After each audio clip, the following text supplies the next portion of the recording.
So this morning, more shocking revelations in the Telegraph. Downing Street staff drank alcohol. They partied into the early hours at two separate events that came together in the garden. And it was the same morning as Prince Philip's socially distanced funeral last April. Now, we all remember that truly defining image of lockdown. Her Majesty, the Queen, forced to sit on her own in the private chapel at Windsor Castle, mourning her husband of 73 years. It seemed to sum up for many people how the rules applied to everybody.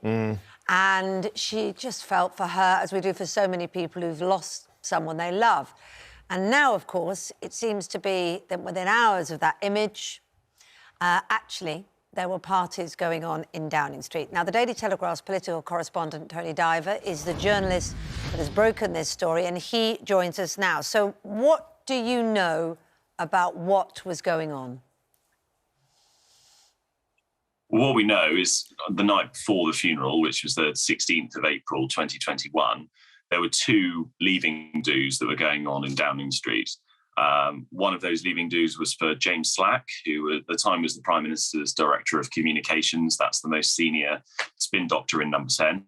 And at the same time, there was another party going on for one of the Prime Minister's photographers in the same building.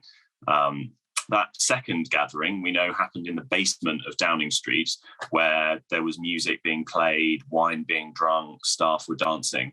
And then later on in the evening, the two gatherings merged together in the garden of Downing Street, which is where some of these other gatherings we know have happened. And staff stayed until the early hours and had, by the sounds of it, a bit of a knees up and a jolly good time.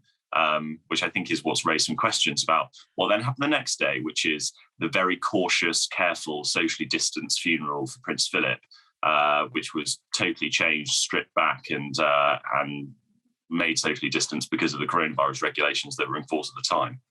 Now, James Slack was the Director of Communications that was saying goodbye, we understand, and made that speech at one of the parties. We don't know, do we, if he then stayed on to party, but it was the event where things developed upstairs while the separate one was going on downstairs. He then left and went on to be Deputy Editor at The Sun, and he has made a statement this morning apologising for that. I don't know if you've seen that. I think Charlotte's got that statement. Charlotte, can you read that statement out for us? So he has said he wants to apologise unreservedly for the anger and hurt caused by the party held to mark his leaving at Downing Street in April 2021.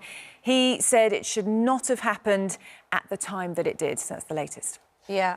So, you know, he's commented, he's now Deputy Editor of The Sun. As Director of Communications, he must be feeling very regretful of this situation, because you'd think the Director of Communications would have the thought, should we be doing this? And how would it look if anyone finds out about it? Well, exactly, yes. And this is what they always said about Alistair Campbell, who, of course, was Tony Blair's Director of Communications, who was in the media himself. They say about spin doctors that you never want to yourself become the story. You're the man or woman who briefs out these stories to journalists, explains what's on the government's agenda, and tries to control the narrative around the news. You don't want to be the person whose name is being reported in the newspapers for breaking the rules or being part of those stories yourself. And that, unfortunately, for Mr. Slack is what's happened this morning. It's interesting, isn't it? Deputy Editor of The Sun. This happened a number of months ago. With everything that's been happening, I wonder what he was thinking about when this story was eventually going to break, when someone like you was eventually going to find evidence. And equally, Tony, how many more stories and how many more parties and how much more is going to break over the coming weeks and months? Well, yes. I mean, this is the first party that's been reported that happened in 2021. So far, all of them that we've heard about were in 2020, and there was that famous Christmas one, which was December 2020. So, yes, it does seem like now, throughout those entire periods of lockdowns, there were events going on in Downing Street. There will be people in Number 10, I imagine, who know about more events that have gone on, who this morning are feeling quite worried that perhaps they could be next and these parties could come out. And it sort of speaks to a sense of it. Dominic Cummings, one of his many revelations was that Boris Johnson lived his life by the Daily Telegraph. He felt that was his audience, and if he was pleasing them, that's fine. How much pressure that you've now made this revelation does that put on him to go? Well, I think there is an investigation that's already going on into these parties, and I think any sort of final political consequences will probably be decided by that. We're expecting that investigation to report perhaps next week. There are Conservative backbenchers already who have put their letters into the 1910-2 committee who said they're fed up with Boris Johnson, that he needs to go. So perhaps this story, which will feed into that investigation, will make a difference there. Right? I don't think we can necessarily expect anything on it today.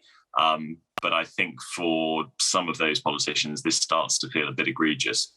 OK, Tony, thank you for joining us this morning. It's Tony Diver, who is one of the journalists that broke the story of the most recent parties that we know about being held at number 10, as Her Majesty was mourning the passing of Prince Philip.